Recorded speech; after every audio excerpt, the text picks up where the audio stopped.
ज्योति सद्गुरु मिलवें सर्वाधार। मंगलमय मंगल करन विनवो बारंबार।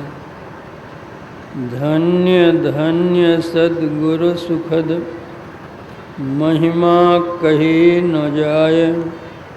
जो कछु कहो तुम्हारी कृपा मोते कछु न बसाए।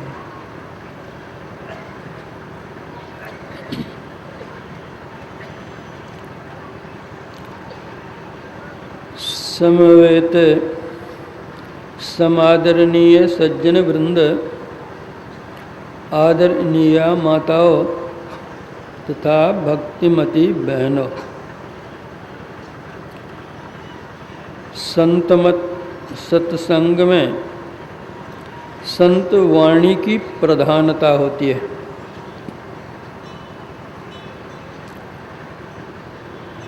संत वचन वह सुधा, देव भी जिसके सदा भिखारी। संत वचन वह धन जिसका है नर प्रधान अधिकारी।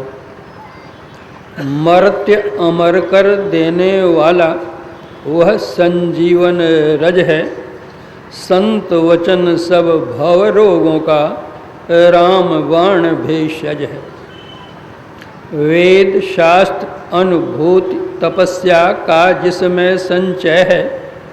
संतों का वरद वचन यह मंगलमय निर्भय है। क्यों कर्तव्य मूढ़ नर बैठा, बिना शोक का वाहन। संत वचन के सुधा सिंधु में कर संतत अवगाहन। दूर असत से कर सत पथ की ओर ले जाने वाला और मर्त्य से हटा अमरता तक पहुँचाने वाला। तम से परे ज्योति के जग में होता जो जगमग है। सच्चिन्मय उस परम धाम का संत वचन सूचि मग है। कौन बताए संतों की वाणी में कितना बल है। दासी सुत दे वर्ष बन गया जीवन हुआ सफल है। उन्हीं संत की वाणी ने यह चमत्कार दिखलाया।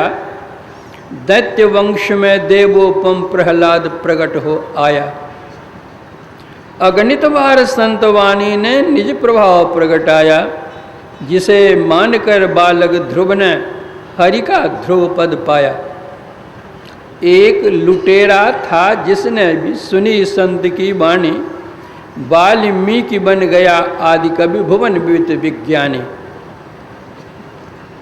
संतों की वाणी में वह ओज है, वह तेज है, वह शक्ति है, वह ऊर्जा है। पतित को पावन करे, गिरे को उठावे, अंधे को राह दिखलावे, तम में ज्योति प्रकट करे। यह संतों की वाणी में ही क्षमता है। इसलिए संतमत सत्संग में किसी न किसी संत की वाणी का पाठ किया जाता है और उस आधार पर ही कुछ कहा जाता है। अभी आप लोगों ने रामचरितमानस का पाठ सुना है। यह रामचरितमानस एक विलक्षण ग्रंथ है। लोग विभिन्न दृष्टियों से देखा करते हैं। ठीक वैसे ही जैसे किसी एक मंदिर में स्वर्ण देव प्रतिमा प्रतिष्ठित हो, श्रद्धालु भक्त उस प्रतिमा को देखकर अपनी श्रद्धा अर्पित करते हैं, प्रणाम निवेदित करते हैं, प्रसन्नता पूर्वक जाते हैं। उसी मूर्ति को दूसरे व्यक्ति कला की दृष्टि से देखते हैं और कहते हैं कि वाह, मूर्ति कितनी अच्छी बनी है। ऐसा लगता है जैसे जीती जागती मूर्ति हो, बोलने वाली ही मूर्ति हो। वाह, कलाकार ने अपनी सारी कला उड़ेल दी है इसमें। वह कला की प्रशंसा करते हुए प्रसन्न होते हुए जाता है। तीसरा व्यक्ति उसी मूर्ति को देखकर सोचता है कि वह मूर्ति तो सब तरह अच्छी है ही, और खरे सोने की बनी हुई मूर्ति है। वह द्रव्य की दृष्टि से देखता है। चौथा व्यक्ति आता है, वह उसी मूर्ति को देख करके मन ही मन सोचता है कि वाह, मूर्ति सब तरह अच्छी है, द्रव्य भी बहुत अच्छा है, अगर कोई नहीं रहे तो मैं इस मूर्ति को लेकर ही 9 2 11 हो जाऊं। मूर्ति एक ही है, लेकिन अपनी अपनी दृष्टि भिन्न भिन्न है।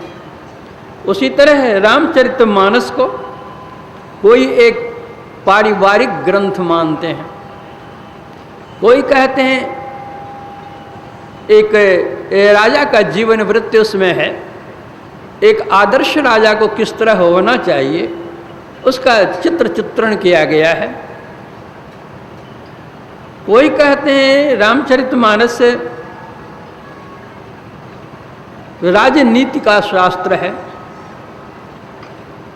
इसमें बहुत सी राजनीति की बातें भरी पड़ी हैं।